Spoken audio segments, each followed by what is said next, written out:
Low daily figure of infection, 1% isolation occupancy rate, zero death record in weeks, all indicators of a flattening curve of the second wave of the pandemic. The second wave in Lagos was much bigger than the first wave, although we had fewer deaths and fewer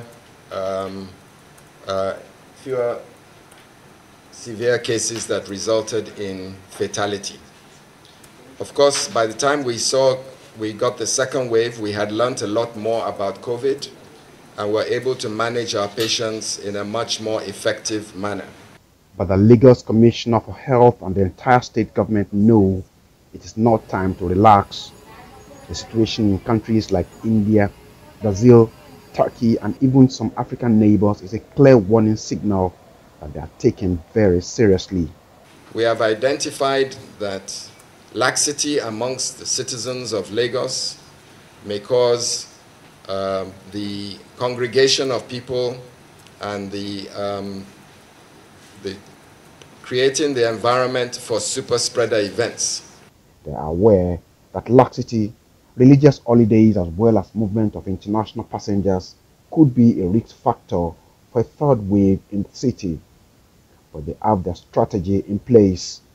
Their attention will now be firmly focused on passengers coming in from some amber countries, in addition to those from India, Brazil, and Turkey, three countries that Nigeria has already placed on the red list.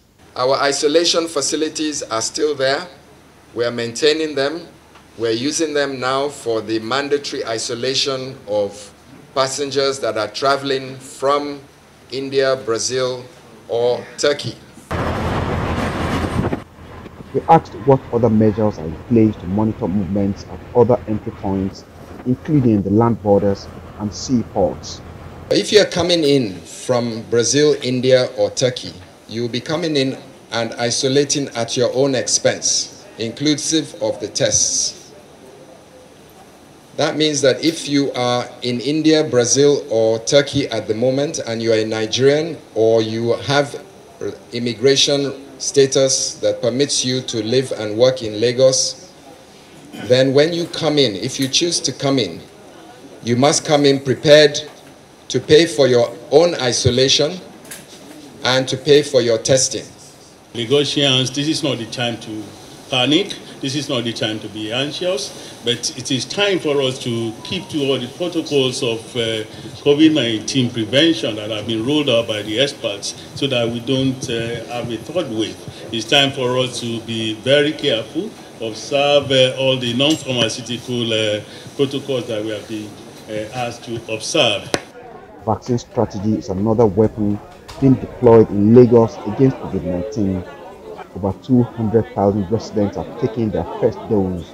More are still taking, with an extra consignment of 57,000 recently received by the state government.